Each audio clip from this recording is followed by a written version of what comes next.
at random. Is that King Shark in the house? Head. Welcome back in Randos to the Fandom at Random podcast. I am Ed. And I am Brian. And we are back at you with another random fandom episode. And my God, I am excited for this one. I'm hyped. I was very hyped going into this movie. And spoiler alert, I wasn't too disappointed. I know. I mean, DC has been falling down a slippery slope lately. Very slippery. But I once again have hope in the DC universe. Well, you may ask yourself, what movie are we talking about? We are talking about the Suicide Squad, just like the Ohio State University. I heard it was the in the West and the on the East. Okay, the Suicide Squad. I need to flip my headset around. Oh, we got some flip-flopping going on over there. That sounds better. So, the original Suicide Squad came out, what was it, 2016? Yeah, I believe. Yeah. I think it was 2016, directed by David Ayer. Yes. And came out to much chagrin. Like, it was not that well received. I personally, what were your thoughts on it? I thought it was okay. So I actually stand up for this movie a lot because I'm not going to say it was a great movie. We all know it wasn't. And to be fair to David Ayer, he swears up and down, left and right, that was not the movie that was supposed to come out and that there is a cut. So he's pulling a Zack Snyder. That some people in his life have seen, and it's way better. But anyway, I digress.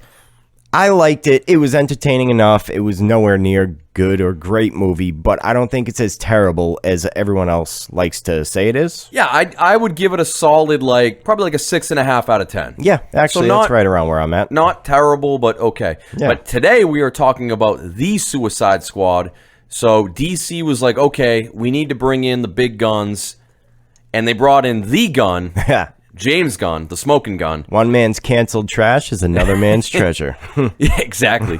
And obviously James Gunn has directed a ton of great shit in his time, but he was the brainchild behind the Guardians of the Galaxy films. Yes. So DC smartly realized that, okay, this guy can take an ensemble cast of characters and make it funny, make it entertaining, and keep it concise, even with a kind of convoluted plot. So they brought him in to do Suicide Squad, which is now looking at the movie, it was a good move. Yeah. So DC, guess what? You did something right. Right? And DC, lately, so we always shit on DC live action, so they are still leagues behind Marvel. But, right, when you look at DC live action, I mean, obviously the Snyder Cut released, which we both, if you can go back, you can listen to our review on it. We were very high on the Snyder Cut, and I haven't talked to you about this film yet, but nope. I've got a feeling I think you're going to be in line with me on this. Probably, yeah. So let's get right into our random review today. What do you say, Brian? Let's do it.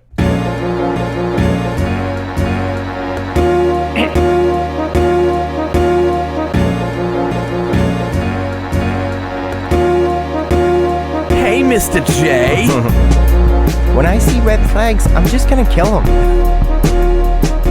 I gotta start employing that. Nope, just kidding. I'm not single anymore, so I can't. After this podcast, who knows? I know, right? Welcome in, randos, to another random review of the Suicide Squad, depending on where you are. Das Brian. Suicide Squad. Das Suicide Squad. Directed by James Gunn. So we were very eager to watch this film. This was one of our more hyped films coming out this year. Mm-hmm. And I don't know about you, I had my doubts. I was nervous. When I first heard about it, when I heard James Gunn was going to be doing it, I had better hopes for it. So I used to watch this show way back when called Scream Queens. It was a reality competition show about girls trying to get into horror movies, Yeah, you mentioned it last week. And he just watching him on that, you can tell he's a really passionate director. You can tell he really cares about what he's putting out. So when I heard about this and what I know of him from Guardians of the Galaxy and all that shit, my hope definitely started going up. And then I saw the trailer and I was like, okay, cool. Looks like we might be in for a good ride. Yep. Yeah, and it was quite quite the ride that it was. So Yeah. this film, again, it came out in theaters as well as HBO Max. So if you haven't had a chance to get to a theater and you want to check this film out, hop on HBO Max. Again, there's going to be spoilers from this point on. Heavy spoilers. So if you have not seen this film, just zip, then come back and watch this later. We will welcome you. Yeah, we will. With open arms. With open arms. So this film kicks off with the Suicide Squad, or as they call them early on, no, we're Task Force X. Yeah. It's degrading. Yeah, assembling their, what we believe to be the A-team. Yeah. So Amanda Waller, she's at Belle Rev Penitentiary. Isn't it Belle Reve? Belle Reve? Yeah. I thought it was Belle Rev. I think it's Belle Reve. Belle Reve, whatever. Tomato. So the. So she puts this team together to go on a, again, quasi-suicide mission, which is that's what the squad does, and in Corto Maltese. And right off the bat, you're looking at the team she's assembling. And I don't recognize a lot of these people. Well, a lot of like quirky people, like obviously Harley. Yeah. Margot Robbie's Harley, which they bring in, and right off the bat, like she looks awesome. way better than Awesome. she did in the first Suicide Squad. like such a huge gripe, like going back to the original Suicide Squad, and then especially with Birds of Prey, I hated. Just for the record, Birds of Prey is probably in my top 3 worst movies of all time. That's not a joke. I literally think it's one of the worst movies I've ever seen in my life. But I still think Margot Robbie as Harley Quinn was okay and still has or had the potential to be her. And then this movie came out and I'm like, there it is. That's right fucking there. That's where it is. Yes, yeah, we'll talk about that Yeah. more for sure. But you, again, hit the nail on the head with, Margot Robbie's casting. There were certain like casting decisions people make, and you're like, I can't see it. Yeah. The second they cast her as Harley Quinn, I was like, Right. that's it. But you nailed it. Yeah, and the suit she's wearing in the plane. Perfect. Or, I mean, on the beach, because that first scene is where we're at.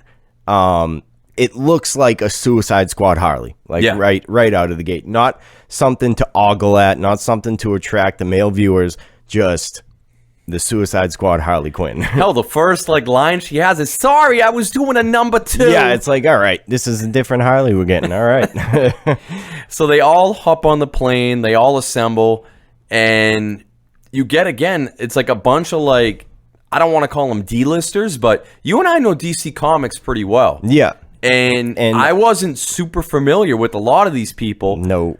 There was a couple. Especially, dude, the Weasel. The Weasel cannot wait to see more of him, by the way. He needs his own solo film. Holy shit. I don't care if he killed 27 children. He is one of the stars of this movie, even if he was dead for most of the time until he came back to life. But yeah, I've heard of Polka Dot Man in like jokes about DC Comics. I've heard of Ratcatcher, but not Ratcatcher 2. So yeah, I barely knew anything about the characters in this. Yeah, movie. I mean, well, you're talking about the B team, which Right. ended up being which ended up being the A team. Yeah. So yeah, they send and this was such a cool way to do it, and a nod to the film being, James Gunn gets it. Yeah. This is the Suicide Squad. Like what Amanda Waller, and again the actress who plays her, same from the last film. It's escaping me at the moment, Dude, yeah. But she her as Amanda Waller is perfection. Viola Davis. Thank you. Yeah. Yeah, Viola Davis as Amanda Waller is just awesome. Because I fucking hate her. And Yeah, she but does a great job at making does such me, a good making job. me hate her. Yeah. And speaking of which, too, like going into Belle Reve, which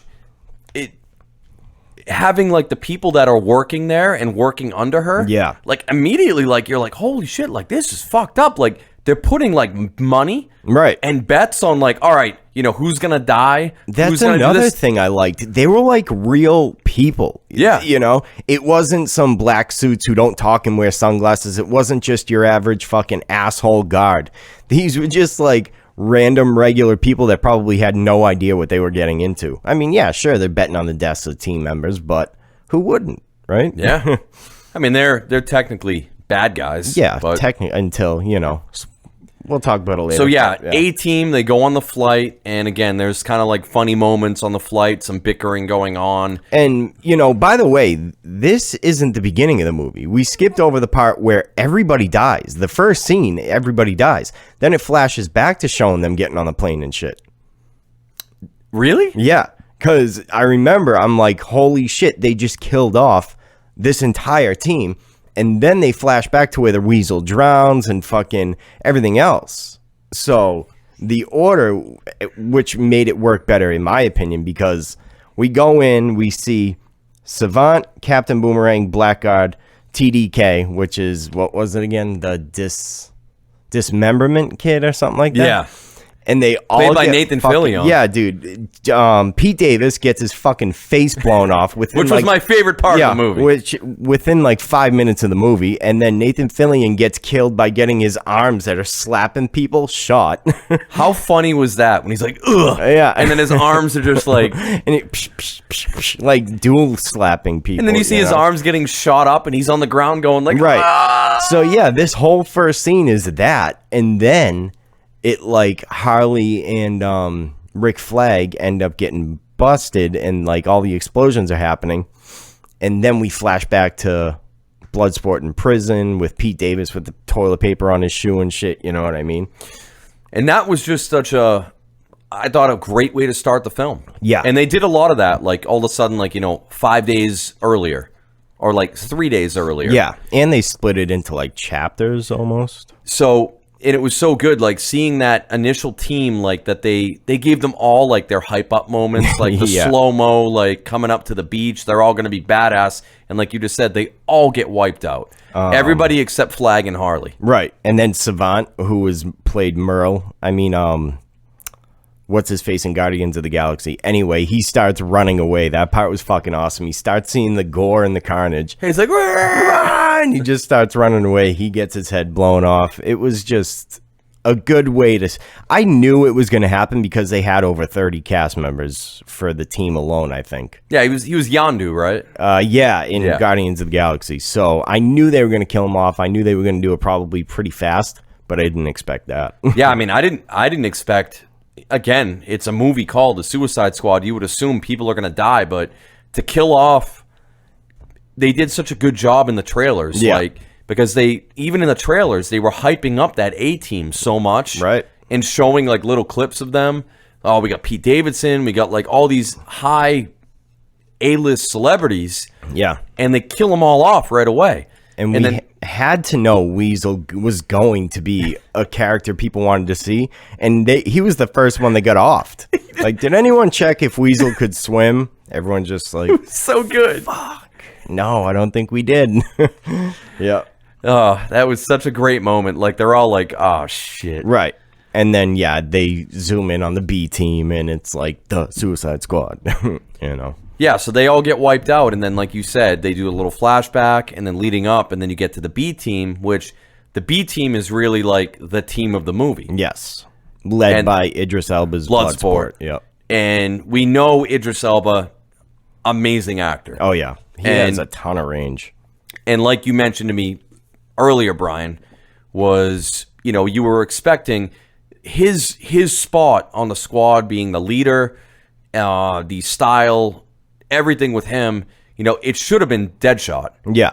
And for whatever reason, I mean, I'm guessing Will Smith just didn't want to reprise the role, or they didn't want to bring him back. But he's too likable of a guy to play like a character like this, I think. Because he's supposed to be a villain. Even in the first Suicide Squad, he just seemed like a guy trying to play a villain. Yep. And not a good one at that. He was like just a weird. Like this one. The one thing I love, when you see Bloodsport's daughter in prison and they're talking to each other. She's like, the Watch does other shit. Fuck you. And he's like, no, fuck you. That is a realistic fucking dad-daughter. Let me try that again. Dad-daughter relationship. Yep. Instead of like, I ain't gonna kill Batman because my daughter is standing in front of me. It was just, it was better, you know. And throughout the movie, he gets better at leading the team, and he's, again, just a better villain actor all around. Yeah, so you get him leading the B team again. Amanda Waller threatens to put his daughter in Belle Reve over like a bullshit thing, and pretty much is like, oh, yeah, if she goes in here, I'm going to kill her. Yeah, right. I might not kill her, but and I do appreciate that a lot of her team, like especially that one guy was like, he's like, you weren't really going to do that, right?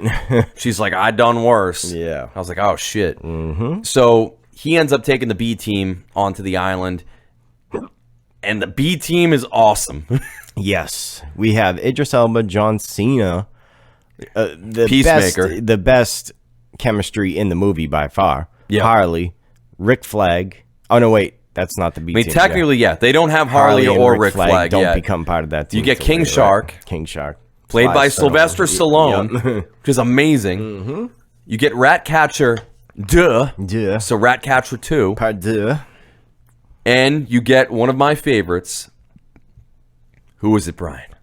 The Polka Dot Man. Your favorite, the Polka Dot Man? Yeah. He became so much better throughout the movie. Like, this is what James Gunn specializes in. He can make you care for the most fucking obscure characters in the world. Yeah, like now I want them to give him like kind of carte blanche to like go back and like look at some of these like like give like Calendar Man or like some like weird like villains. Yep. A story. But they bring in Polka Dot Man, which was amazing. And the whole thing is like, all right, the A team that got completely annihilated, which Amanda Waller didn't give a shit about, Nope. They were the distraction. Yeah. And B team needs to go into Corto Maltese and figure out what is going on.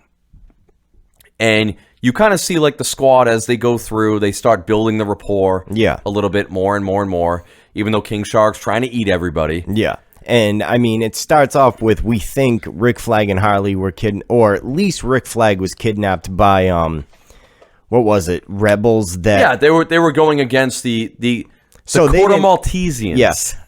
Kill them with extreme prejudice is what Miss Waller we got to talk about that scene. Yeah. But we're building up the relationships. Up until this point, we find out Polka Dot Man actually, like... has to throw up his polka dots twice a day or he'll explode or some shit like that. Yeah, it's pretty much an interdimensional virus. That's what he said, And because his mom wanted to turn him into a superhero.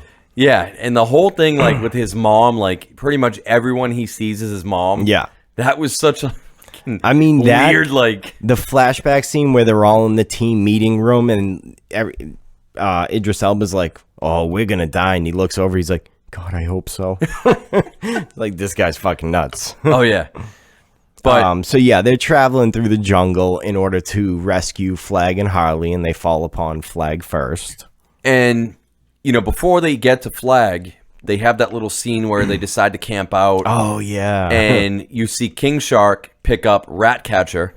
I'm just gonna call her Ratcatcher from now on. Ratcatcher 2 for reasons. But so Ratcatcher 2 picks her up, almost eats her, and she still just stays asleep. Right. She's a heavy sleeper.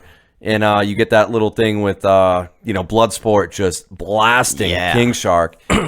And then you get, like, the scene where Ratcatcher goes up to King Shark and, like, is like, you don't have any friends? I'll be your friend. Yeah, right. You have kind eyes. She is without question the heart of the film. Yeah, she's the sanest person of the film and the heart of the film, definitely. And, she did a really great job kind of humanizing the squad right off the bat. And even, I love her little rat, dude. Yeah, I know. I can't think of his name. So Weasel and Bastion, two characters that didn't even talk, were like the two stars of the movie besides Idris Elba and John Cena and everyone else. Everyone had their moment to shine, including the little fucking rat on her shoulder. Yeah, Weasel was MVP. Yes. Don't come at me. So yeah, they have their little bonding moment, but pretty much they get orders from Waller. Oh shit, Flag has been captured. You need to go, like, the people that have him are extremely dangerous. Go in and get him, like, release him, free him. You're free to use as much violence as you want. Oh my god. And this is where, like, you get the pretty much the dick measuring contest this was between John Cena and Idris Elba. One of the top 3 scenes, not the top, but one of them. It was close. It was basically Bloodsport and Peacemaker, John Cena and Idris Elba, tearing through this camp of people. Now, first of all, the dick the dick measuring contest was awesome to begin with because they're all just like making comments at each other. But then we start realizing like, oh, this lady's doing laundry. This guy just got out of the tub and is hanging dong. Like, these are people who don't seem too bad. And we end up finding out after the whole shootout that may not be the case. So. But yeah, one of my favorite scenes was when he shoots the air compression bullet in the guy over his shoulder. Oh, yeah. And Idris Elba's like, non-lethal. Nobody likes a show off, you know? And he's like, they do if it's fucking dope. Oh, yeah. And they'll just like, damn it, you're right. Fuck, you're right. But speaking of which, we didn't even really focus on the violence of this film. Yeah. Which, you know, this earns its R rating. I thought it would be worse based on what people were saying, but that's because I'm a gore hound and yeah, I'm used to it. We prefer the term gore whore. Gore whore, yeah. So, I mean, this film was gory as shit. Especially like that initial scene on the beach with the squad. Yes. Team A getting lit the F up. Everyone getting their heads blown off. Yeah. And then, you know, going into this scene with them just annihilating. John Cena going down the table where somebody's laying on, just like double tapping the whole way up. I was like, holy shit, that's awesome. Yeah. Yeah. So it was gory. And then King Shark, dude. Yeah. Just annihilating, I was eating people, ripping people apart. Yeah, we got one of the best scenes from him later on in the movie. I was hoping when he ate people, it would be a little more gory, but it was still good nonetheless. Yeah. So yeah, like you said, they ripped through that whole village to find Flag, and he's laughing, drinking tea at a table. Yeah, and then they're like, oh shit, we're here to rescue you, and Flag's like, this is the rebellion. They're trying to do what we're trying to do. They saved my life. And the leader, who was played by the chick from New Mutants, is like, where are my people? And they're like, people? What people? We didn't see any people. We didn't see anybody. And then King Shark pukes up a fucking finger, and that was amazing. Yeah, so the comedy was pretty good in this, too. It hit or miss for me. Yeah. It hit more often than not, but I was surprised that I didn't like some of it, too. I was like, eh. But yeah, mostly it definitely hit. So all that happens, and then you cut to the Harley end of the movie, which, you know, Harley was captured, not killed. She ends up getting brought into Corto Maltese, and they end up throwing her like in a dress, doing the makeup. She sees a mirror. She's like, oh my God, I'm a princess. Get made up by the Corto Maltesans, or yeah, the Maltesians, or the Cortesians. She keeps trying to pronounce it, and then the Corto Maltesians. The president finds, she's like, I knew it. This feels to me like not even a revamped version, but just a very new and improved version of Harley that we've been seeing. Because in Birds of Prey and the first Suicide Squad, she was very ditzy, very kind of dumb and zany and just eye candy. This one, she seems insane, dangerous, and clever in a ditzy way, if that makes any sense. Yeah, and you know that is Harley. Yeah, I mean, felt like Harley. You know, she is extremely intelligent. I mean, she is a PhD, criminal psychologist. Yeah. So I mean, and world-class level gymnast, which they actually did show a little bit in this film. Yes, which I appreciated. For all you wiki feeders out there, you'll love it. But, you know, she gets taken in, and the president is pretty much like courting her, saying, hey, I want you to marry me, yada, yada. And they have this whole, like, crazy freaking sex scene. Shit's getting knocked over everywhere. Yeah. And one of my other favorite lines from this movie was, Harley, can I be frank? And she's like, I don't know, might you be? Or something like that. That was fucking... She had some of the best lines in the movie, too. But yeah, so after they fuck and talk and all this other shit, he starts telling her about his plans to, like, kill women and children. Yeah. And out of fucking left field, she picks up a shotgun off the shelf and blasts a dude in the chest. And it was great because... this was the part of the film where, because this lead up was about a good 10 minutes or so. Yeah. Maybe 10 to 15 minutes. And I'm kind of sitting there like, oh, the pacing is losing me. Yep. I'm like, kind of like, this isn't really like, I can't really see Harley following this. Right. And then, boom, boom, out of nowhere. Like, And then I'm like, okay. It's like James Gunn had this same idea at that same moment. It was like, wait a second, we have to do something here. And that's when he was like, you know what, pick up this gun. Even she's like, I can't believe there was a bullet in this thing. Like, it just came to him, you know? But the pacing really started losing me in the middle, too. I love her comment, too. She's like, but I am gonna miss you and your giant hog. That monster between your legs. Yeah.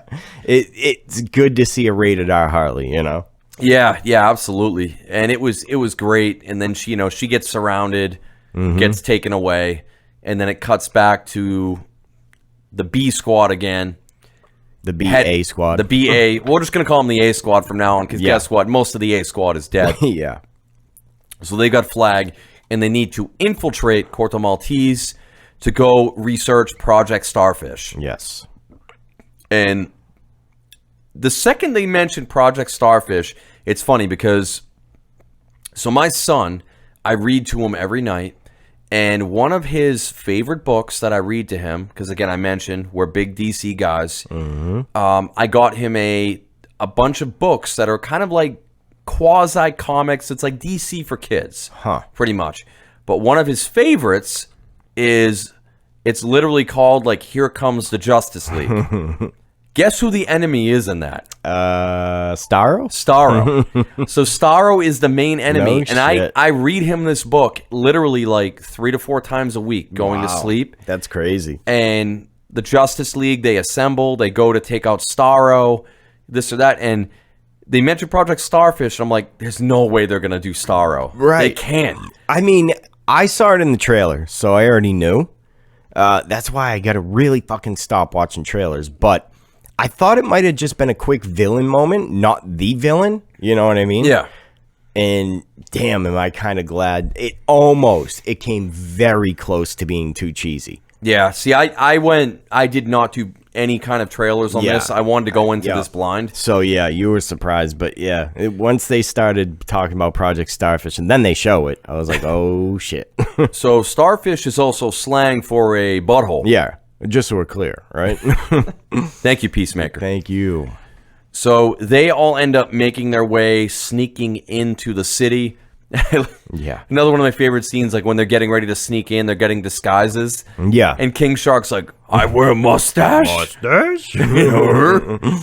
Yeah. This is another part where the pacing started to fall behind a lot. A little bit. Like, we really need to take a break and get some humor in here. No, you guys should have just kept the flow going. So, but yeah, the bus scene and everything else leading up to the best scene in the movie, personally, for me, but... So turns out one of the other, and again, they're digging into the DC canon villainville. Yeah. They bring in the Thinker as well. Right. Another like iconic... Brainiac 2.0. Yeah, another iconic DC villain. Right. And I like that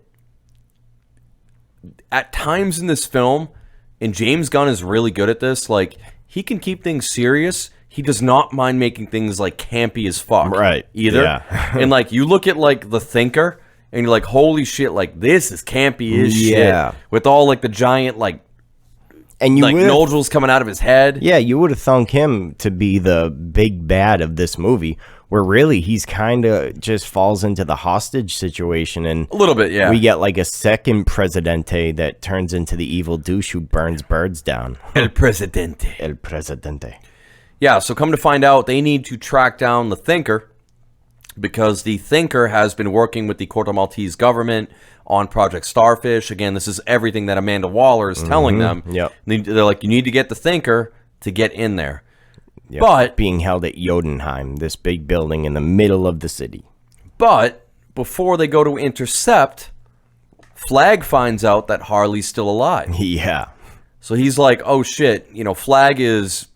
By all, I don't know about you. I liked Flag a lot more in this film. So, side note, we have a totally different Rick Flag in this movie, and I actually really fucking cared about him. Like, he was a good character. Yeah. Know? I'd say he's probably fifth in my best characters in this movie. But yeah, he's like goofier, nicer, less of a military asshole, and more of like a mercenary asshole. If that did they makes ever any mention sense. what happened between him and Enchantress? No, they didn't bring up the old movie at all. Like, almost period. Unless I missed something, I didn't hear one callback. Yeah, I mean, by all accounts, Randos, this was like a soft reboot. Pretty much, yeah. I mean, it's in the same universe. It is a sequel. It's been confirmed, but they want nothing to do with the one that came before it. Yeah, and it was probably was probably the right call. Well, they set up the groundwork in 2016 at least, so they jumped right into this movie where it's already all been set up, so it worked out. But yeah, so Rick Flag, being the cool, like, actual character we care about this time, he's like, we got to go and save Harley. We can't leave her there, you know? And that's what they do. Yeah, even though she doesn't need it. So they end up sneaking into the city, and they devise a plan to go save Harley. Unbeknownst to them, cut to Harley. She's already in the escaping works. And I love that scene, too, where, you know, she's hanging up, she's getting tortured, she's got, like, the blood from the nose, and they're just shocking the shit out of her. And she's singing. Yeah. Little do they know, she loves that shit. Yeah, right? Like, the shock therapy she was going through at Arkham was probably 10 times. Dude, her facial expressions, even in other scenes, just throughout the whole movie, were so good, I realized. Because when they finally think she passes out, the guy turns around and she looks up and she's like, oh, with those dead eyes. You're like, oh, shit. Yeah, she ends up choking him out through her thunder thighs. God, what a way to go. I was going to say, man, if there's a way to go, right? That would be it. And gets the key with her little feetsies there. And good fact here, it was all Margot Robbie. Yeah. They did not use I'm glad you're bringing this up because I was just going to mention. Yeah, fun fandom fact. It was solid. Like, the way she moved and bent and actually did everything was really solid. Yeah, so Randos, when you're watching this, and again, this is hearkening back to, you know, Harley is a beyond world-class gymnast. Yes. And, you know, grabbing the key with her feet and then bringing her foot up and actually using her foot to undo the lock. Margot Robbie actually did that. Right. Like, on camera. Like, it wasn't a stunt double. Like, she did all that shit, which is amazing. He was actually pissed because there's, like, a little puffy on her dress covering her face when she's doing it.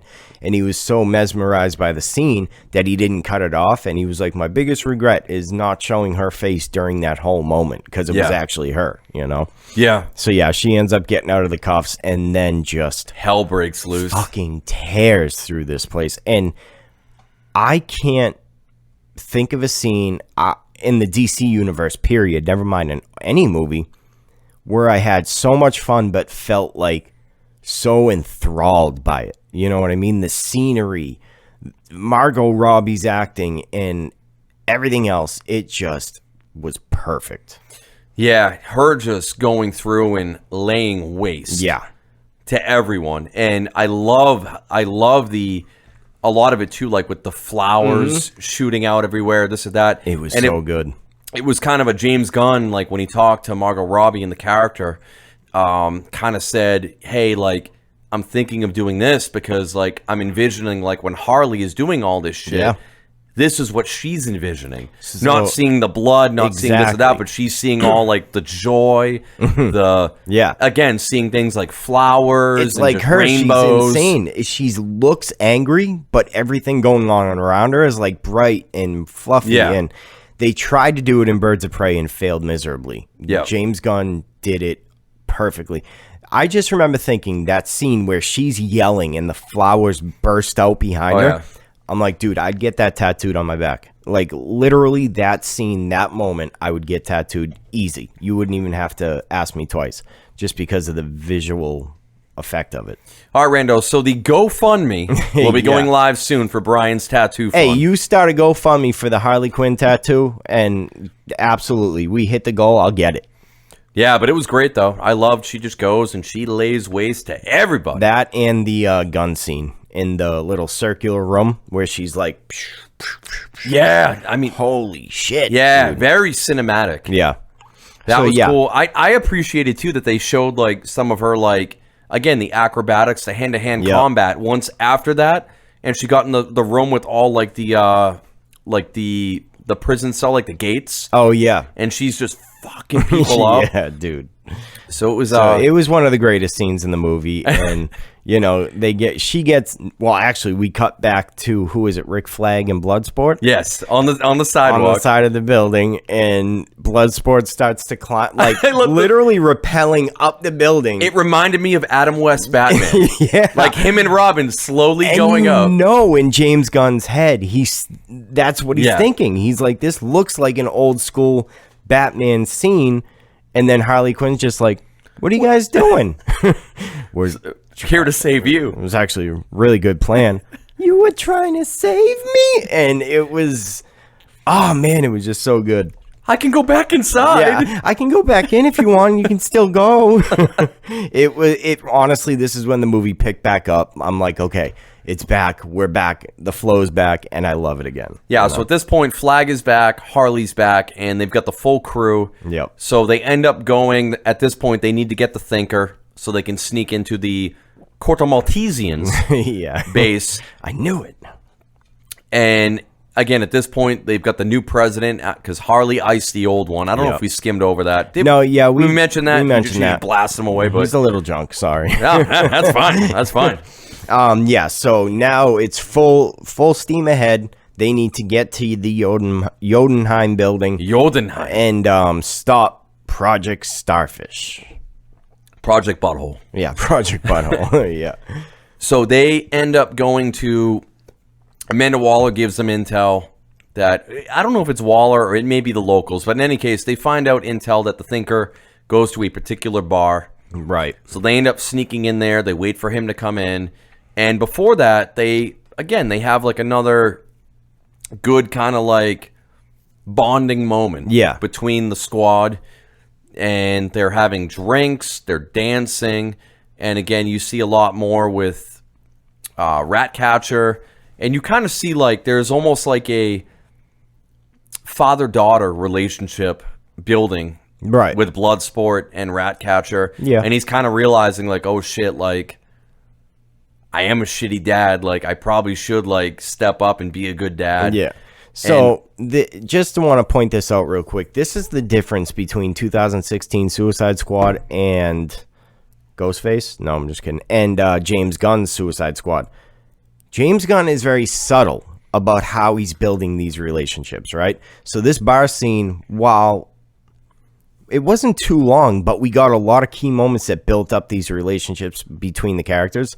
Whereas in the first one, we have a bar scene like where they literally say out loud, like, we need to have a drink together and become friends. You know, it's like so on the nose. Whereas and James Will Gunn, Smith's like, so what are we, some kind of suicide squad? Yeah, it was just such bullshit. Where this one was very subtle. It felt good. And by the end, you cared about every single one of their relationships. You know? Yeah, and we kind of skimmed over very quickly. I want to mention like the bus scene too. Yeah. When Ratcatcher 2 has the flashback to her dad. Yes. And it's emotional. Yeah. Like going back, like how the rats, you know, he would control them. They'd keep them warm at night. How they ended up loving them. Because he was He was a homeless heroin addict, by the way. So her father. And played by Taika Waititi. So again, like the shit, I didn't even realize that. Oh yeah, the amount of like talent they got just jammed into this film is amazing. Imagine being Nathan Fillion, being signed on to the movie, one of the highest paid actors, and they're like, all right, here's the thing, we're gonna kill you in 5 minutes. We don't need you for that long. Yeah.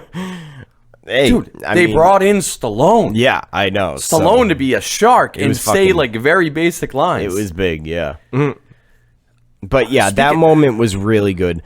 That's where I need to see who voiced Weasel now. Keep going. I know, right? So by the end of the movie, the emotion I felt, which I didn't expect this movie to make me cry at all,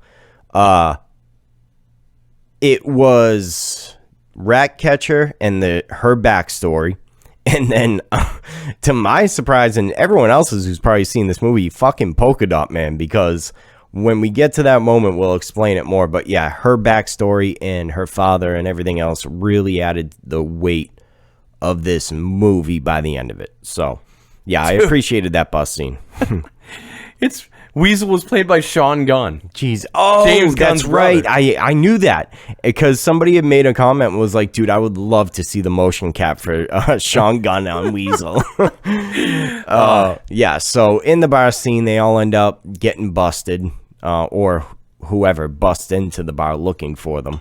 And I'm actually blanking what happens after that. They don't get caught, right? Well, they do. They? A couple of them do. So Idris Elba distracts them. Right. While Polka Dot Man that. and Ratcatcher, they end up taking the Thinker out the back. Oh, okay, yeah. See, who's drunk now? Who's know, drunk right? now, Brian? Well, see, dude, this is the weird thing. Like, while I talked very highly of this movie, there are a few major things that I had some problems with, and I watched it almost twice, 1.5 times, and that scene still doesn't stick out in my head. So yeah, we call them brownouts. You just kind of, you don't quite blackout, but yeah, right. kind of goes. So yeah, they end up taking the Thinker out the back. They end up getting him away. Yeah, and then again, Peacemaker, Idris Elba's character, Peacemaker, Bloodsport. Thank you. Yeah. So Peacemaker, Bloodsport, and Flag, who are arguably like, if you're gonna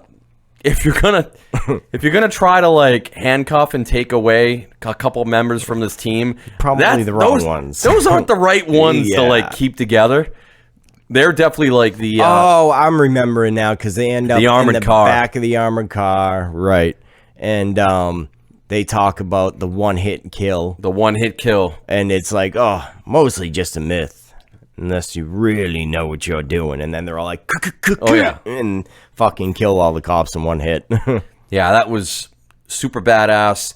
And then again, you get Peacemaker. He blows the hole in the back, and Yep. the car is just shooting all over. It was just great.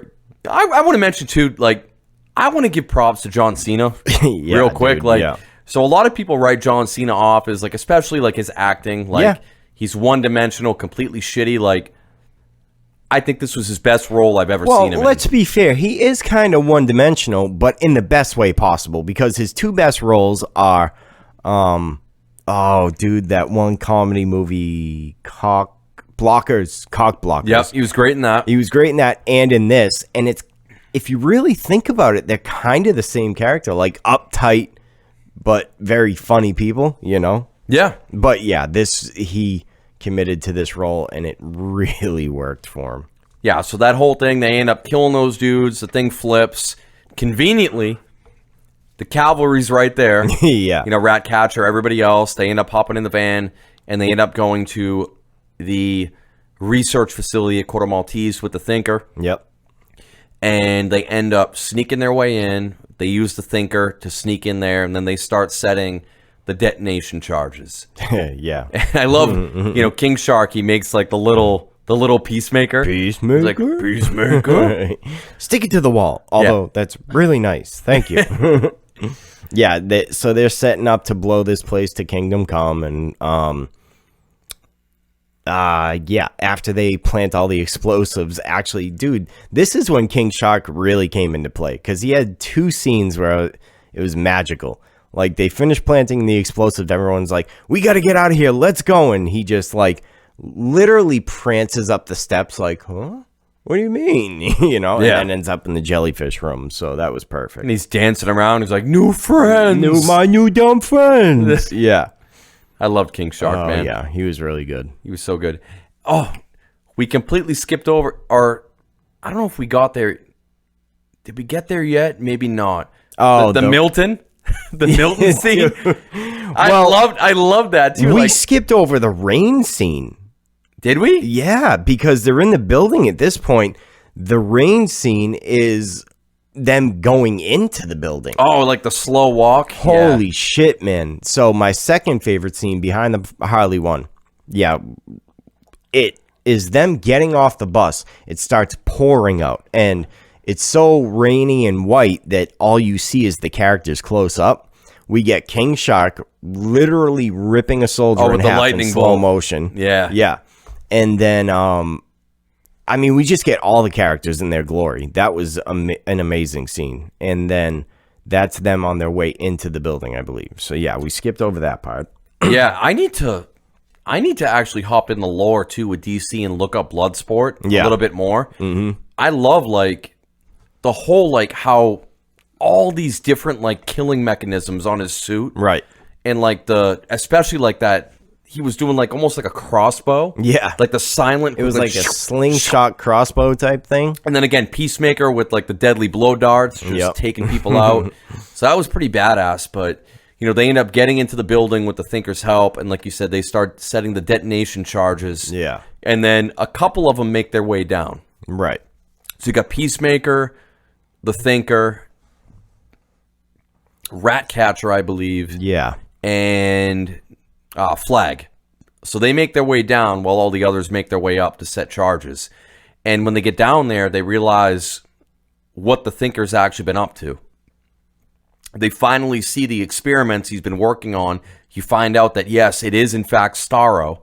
Yeah. You see all these people locked away with the starfish on their face that are been taken over. Yeah, And then, dude, like, oh my God, that, like, the experimentation scene. Yeah. That was fucked. It was pretty brutal. And, I mean, I appreciate People brutal. all chopped up. It's was like something out of pretty crazy. Saw. And Flag is like, what? And we find out that Starro is an alien from outer space. Yeah. And that the American government brought them here. And that the whole mission to begin with is to cover up that the American government had anything to do with this at all. That's what we come to find out. Yeah. It's that's the reason Waller is so obsessed with getting this taken care of, because she wants to eliminate all of this. Yeah. Because she does not want America to be associated with this at all. Right. Because they were the ones that brought Starro down. Yep. And they were the ones that were also funding all of this in this country behind the scenes, which would never happen in real life. Never. You know, America would never do that. No. But that's when you get the battle of, you know, they find the hard drive proving that you could find America at fault for this. Yeah, and Flag. Peacemaker is like, nope. Well, Flag right out of the gate is just, we need to give this to the press. We need to take this. Fuck Waller. Like, I'm going. And that's when we find out that Peacemaker was Amanda Waller's backup, because she's always got a backup. And you could see him like pleading with Peacemaker. Those like, he's like, you know, kids. Right. They did this to kids. Yeah. And like Peacemaker said, though, I'd kill every man, woman, and child and eat a whole island of dicks if it meant we could keep the peace. Yeah. So he considers Rick Flag a hero. And this is where John Cena really shines, because before they get into this huge battle, you can see the pain in his face, like, you're a hero. Just give me the card. I don't want to do this, you know? And even through the fight, you can see that. They do it, and holy shit, did I think they were going to kill Rick Flag off after making us care about him? No, I didn't, but I was glad they did. Yeah, it was great. I mean, it was a great fight. It was back and forth. Yeah. And then ultimately, like you through mentioned, the helmet, through his toilet bowl helmet, you see the fight. It was really good. And then one of the best lines in the movie, Rick Flag, Peacemaker. What a fucking joke. And you just see Peacemaker like, what? You know? Yeah, and it made him, I think for a minute, kind of made him question what he was doing. Yeah. And all of a minute, but then you see Ratcatcher, she ends up grabbing the data disk, running, and then Peacemaker ends up heading after her. And then we get like an 8 minutes earlier type cutback. Yeah. But before that even happens, you see Starro, because at this point, the bombs went off. They don't know why the bombs went off. Oh, yeah. That's how all this shit kind of started happening. And, you know, you see Starro reach in with the tentacles. He pulls the Thinker out. The Thinker's like, no, please, I'm sorry. I'm sorry. Rips him apart and just smashes him. Yeah. And then, like you said, you know, 8 minutes earlier, and that's when you get the King Shark scene. Yeah. Meeting his new jellyfish friends that almost end up eating him. Yeah, which aren't really friends. Yeah. And then you get the other guys setting the charges, and then you get the whole Milton thing. Like, dude, who the hell is Milton? Yeah. I would remember a Milton. I even got confused at this, because when they were running in the rain and getting into the building, I'm like, why is the driver still following them? Yeah. Like, has he been here the whole time? Have we missed him? I was arguing in my head with Harley and the other people. I'm like, wait, was Milton with us the whole time? Now I'm starting to think Milton was gone. And then Yeah, because Milton gets taken the fuck up, and then we get another best line from Polka Dot Man when he drops all the C4. Oh, yeah. Fiddlesticks. And I love it, too. Like, Polka Dot Man, too, is like he's backing Milton. Like, he's been with us the whole time. He was a good man. He was a good man. And, again, Harley's like, I feel like I would remember a Milton. And then, again, Bloodsport's like, he was with us? He's like, I thought he was still in the, in the car. We left him in the van. Yeah. So it was a really good, because people, when you see him running in flip-flops into the building, people were thinking the same thing. Yeah. And they brought it out on screen, and it was just so good. Oh, my God. And I love, I mean, it may be a little, we'll talk about it now, but a little bit of foreshadowing, but towards the end of the film, when Harley goes up to Bloodsport and calls him Milton. And he's like, what? She's like, no, we've been over this. We just had a whole conversation like 5 minutes ago. He's like, no, that ain't me. You're right. Yeah, that was a great callback to that joke. But yeah, that was some of the best humor. Even though everything didn't hit, that was so really good. Bombs go off. All hell breaks loose. Starro ends up breaking out. Yep. You see again, Harley, Bloodsport, Polka Dot Man. They're all up there. The building's breaking down. They end up having to jump all the way across back to the existing shit. So crazy CGI and crazy shit going on. And Bloodsport falling through like 8 different floors on the same piece of cement. And that was badass though when he finally landed, and then him and I keep wanting to call him Home. No, I keep wanting to call him Homelander. Yeah, Peacemaker. Yeah. Him and Peacemaker end up locking eyes, and because they've been measuring dicks this whole film. Or bullets. And you see Peacemaker, he's ready to ice Ratcatcher because she won't give over. So now we're 8 minutes ahead again, and this is where we're at. And she won't give the card over, and Peacemaker's about to take it. Yeah. And he's like, and he says he's thorough. Yeah. He can't leave. I'm thorough. We're about to finish this, and they both shoot at the same time. Luckily, Bloodsport has a smaller bullet, shoots through Peacemaker's hollow point bullet, and ends up putting a bullet in Peacemaker's neck. Yep. And we assume he's dead. I don't know. Spoilers. For anybody out there, there's an after credit scene, so make sure you pay attention. But yeah, it was a badass moment. It was a good moment, and now they completed their mission. They got the memory card. They have no reason to be there, and Waller tells them to get the hell out. That Starro is not their problem, and Corto Maltesians are gonna die, and they don't need to worry about it. Yeah, unfortunately, and like you just mentioned, Starro is now fully out there. Yeah. Full on just kaiju alert. We got a kaiju up in this bitch.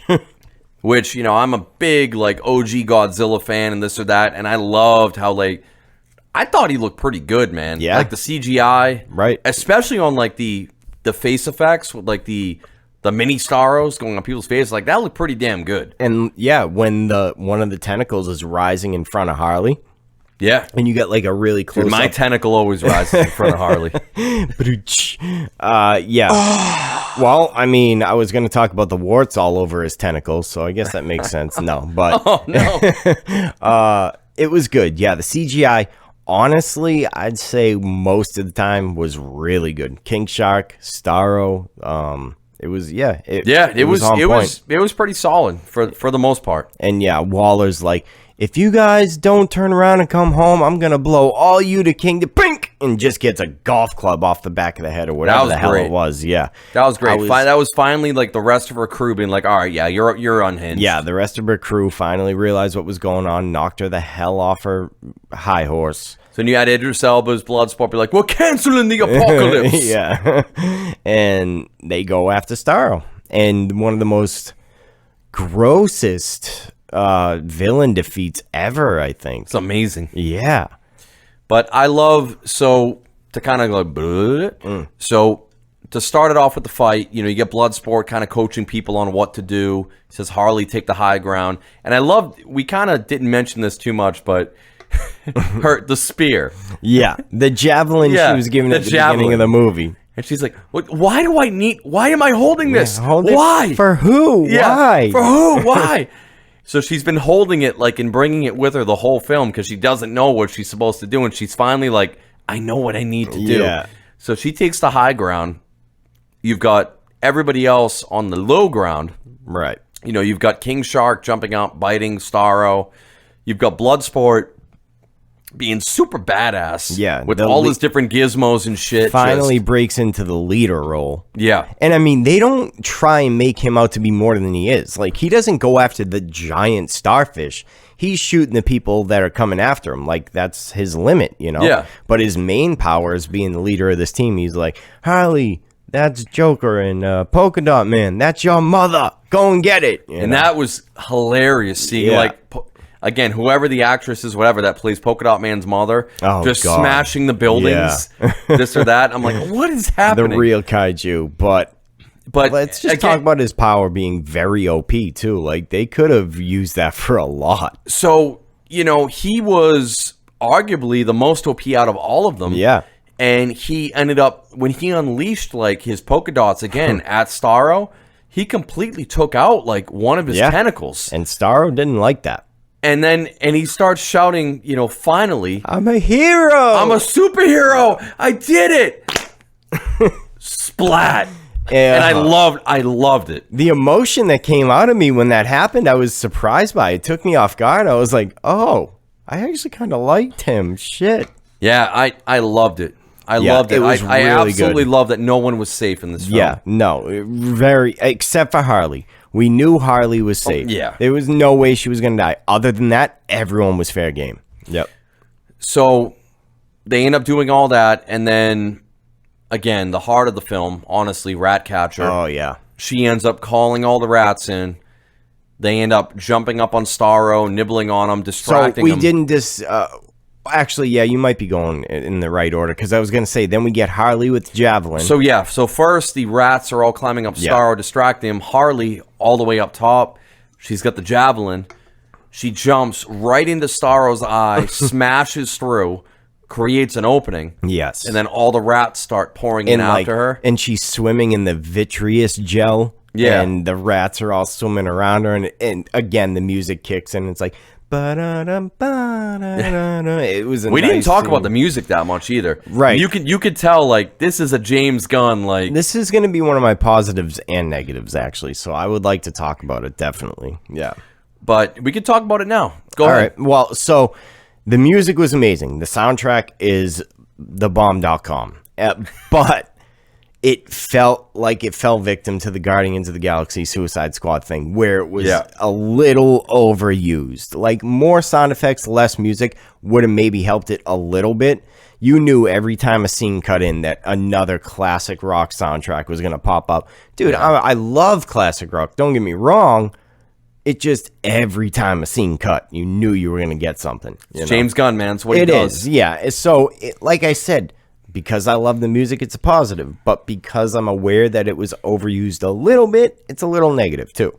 Yeah, so all of the rats, they end up decimating Starro. And you get a little bit of... almost feeling bad for Starro a little bit, because he's been locked up for that long. Well, and his line... And he's, what is it? Like, I just want to go back to the stars. As he's falling, he's like, I just want to be back in this floating. He says, I just want to go back to when I was happy, floating, looking at the stars. Yeah. And it was like, again, with James Gunn, this is what he does. In a 20-second line, all of a sudden you have a little bit of sympathy for the main villain. Yeah. You know? So all that happens, and at the very end... you know, you get Waller calling back in. Bloodsport's like, guess what? He has the data disk. He already uploaded it to a secure server saying, hey, tough. You know, you can't do shit to us or I'm going to leak it to the public. Yeah. Waller's like, I told you I'd turn you into a leader. So ends up, whatever. That's fine. They end up getting picked up, going back. And it's kind of cool. You see Bloodsport's daughter saying, like, that's my dad. That's my dad. Like, they show them on the TV saying they saved the day. My thing is, like, where's the rest of the Justice League at this point? That's what I was thinking. But at what time frame is this taking place? I mean, especially where, like, you know, you see a kaiju, this or that, you would imagine at least the Flash would show up. Well, I was going to say, there was a comment at some point, like, we're the only ones here that can handle this right here, right now. And I'm like, yeah, but we got Batman and Superman and the Flash, who would definitely know there's an overgrown alien starfish on an island killing people. You know, so Yeah. a little bit of suspension of disbelief there. Yeah, and I was kind of but I'm wondering like when this is happening. Right. It's just while Superman is still assume- dead? Is I this was- while the Justice League is still disbanded? Or not think- even really formed? Superman has to be dead because I know Starro is a Superman villain. I know that for a fact. But they alluded to in this film, they mentioned Bloodsport, like what is he in here Yeah. for? He shot Superman with a kryptonite bullet and almost killed him. Yeah, does it happen after? It doesn't even matter at this point. Which was yet Snyderverse. another nod to Deadshot, because Yeah. Deadshot did that in the comics. Not Yeah. I think- Bloodsport may have done it too. I think Bloodsport did. I think that's a very like obscure fact. Because I thought the same thing and I looked it up. I think Bloodsport is actually the one who did it. But you also had Green Arrow. Ollie did that with the arrow, yeah, with the kryptonite arrow. But so I'm thinking it's after because, I mean, first of all, the Snyderverse is dead. We're not going to see any more shit from it anyway. I don't know. I think they're going to build off this, which is why they kept the references so vague. Yeah. So I think they're going to build more off this. But yeah, I'm assuming it's after the Justice League and all that shit. So pretty much film ends. Before credits roll, we get the pre-credit scene with Weasel. He's alive. I'm alive. And he just runs off in the fucking corner mouth. Dude, I would watch a whole movie. So I'd watch a Weasel film. Yeah. I'd watch a Weasel film. So let's jump ahead real quick. The second cutscene we find out that somebody's alive in a hospital bed. I thought it was Rick Flag for a second. Turns out it's Peacemaker. And there's a reason for that, because we're going to be getting an HBO Max show based on Peacekeeper. Maker. Yeah, Peacemaker. Yeah. I don't know how I feel about it. I loved him in the movie. I think he might be a little much for a series. Like, can you imagine watching 8 to 10 episodes of Peacemaker? I'm just gonna say I'm open to it. Yeah. I'm just gonna say I'm open to it. Maybe because Peacemaker and Weasel. Like that insurance commercial with the emu and the mustache guy. I could totally get on board with a show like that. Could you imagine that? Oh, I can imagine it, and I would fucking love it. So we'll see. But like you said, so the two agents at the end, Yes. like the tall bearded dude and then the woman, they're going to be pretty much the handlers of Peacemaker Right. in the show. So they were leading into that, and obviously, and it's going to be on HBO Max. So Yes. HBO seems like they are partnering up with DC. It makes sense when the DC Titans. yeah, like that. What was the DC streaming site? It's escaping me right now. DC. Shit, it is. Whatever it was, right it's now too. Yeah, the DC streaming dead. service. Yeah, Yeah, whatever DC death. Whatever their streaming service was, it is now gone. HBO absorbed all of their properties, so it makes sense. Like they're looking at what Disney is doing with obviously WandaVision, Loki. The list goes on. All the Falcon and Winter Right. Soldier. So they're going to take that and they're going to maybe start doing that with some of the DC properties. It'd be kind of weird to start it with Peacemaker. Yeah. But- And it's just such in shambles right now. I just don't think they can do it. I think they're going to keep. I think their best plan is to keep everything vague. Expand the universe, but don't cross them over. Marvel already did it. You're not going to get better than them. Just keep the universe very open and vague. And if you end up doing good stuff, 10 years down the line, you can cross it over. But right now, focus on individual properties like the Suicide Squad. You know? All right. Random review score time. Yeah, buddy. Brian, you want to go first? You want me to go first? I think What I do you went first the last time. Okay. So I'll go first then. Yeah, you can go first. All right, I'm kind of curious. I'll take the honors. Yeah. So I went into this film with, I was pretty optimistic. Mm-hmm. You know, I say that because a lot of the DC live action stuff hasn't given me much hope to get like overly excited. So my expectations were already somewhat kind of like leveled. Yeah. I wasn't going into it like, holy shit. Like, that being said, it exceeded It really did exceed what I went into it with. I thought James Gunn did a great job. I did all the actors, the writers, the way it was shot. We mentioned I thought the action scenes, a lot of the CG was pretty good. Yeah. It made me. The biggest thing was it made me care about a lot of these characters. Most of them. It made me care about character. Like this film made me care about characters that I did not give a shit about in some of the other DC films. So with that, all of that being said, I'm going to give it an 8.5. I'm going to give it 8.5 out of 10. I really did enjoy this a lot all the way through. Was it a perfect film? No. But I think they did a great job with it. Yeah, absolutely. I thought you would have scored it higher, but definitely a fair score. Yeah. Yeah. I agree with a lot of the shit you said. Every character played a role, which is one of the things I appreciated the most. Every single character, even with their powers that seemed useless as shit, ended up playing a very important role. Polka Dot Man. We ended up caring a lot about all of them because of the way James Gunn did this movie. And overall, I think they really hit it out of the park. Now, there's 3 things that really just kind of knocked the score down a little bit for me. The pacing. The middle kind of felt a little dragged out. Yep. It was a little too long, but otherwise mostly good. The humor, while it hit a lot of the time, there were some times I was scratching my head like, wow, they really thought that out loud, huh? You know? And then the third thing being, I don't even remember what I was going to say. Either way. Well, 2 out of 3 ain't bad. 2 out of 3 ain't bad.